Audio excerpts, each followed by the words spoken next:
Bonjour à tous, le cœur c'est très important. Rahmana Ali Babai, la Torah veut notre cœur. Mais après tout, c'est pas que le cœur qui compte.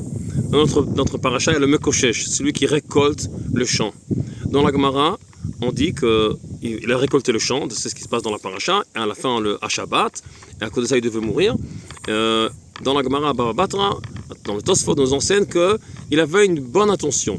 Il voulait montrer que même dans le désert, il faut garder Shabbat.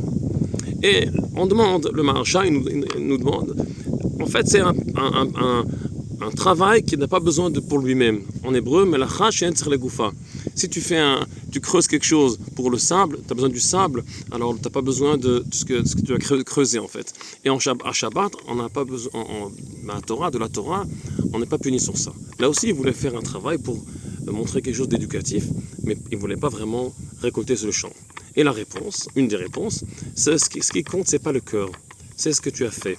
Tu as fait ça pour avoir ce que tu as pris pour le champ. Tu voulais montrer quelque chose, mais tu as fait quelque chose. Déjà, le cœur ne compte plus là. Ça veut dire que des fois, il y a une limite au cœur. Des fois, ce qu'on fait, c'est ça qui compte. Aussi, avec les Meraglim, ils voulaient vivre un peu dans l'air, parler dans l'air. Et non, il faut aussi faire la Torah dans la réalité. C'est faire la guerre, construire, travailler la terre. On ne peut pas que symboliser tout. On ne peut pas rester dans l'air.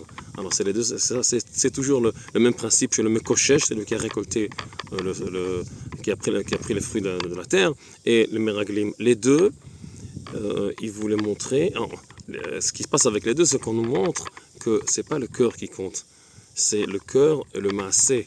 Ce que tu as fait, ça aussi ça compte. On ne peut pas que parler dans l'air. Shabbat shalom à tout le monde.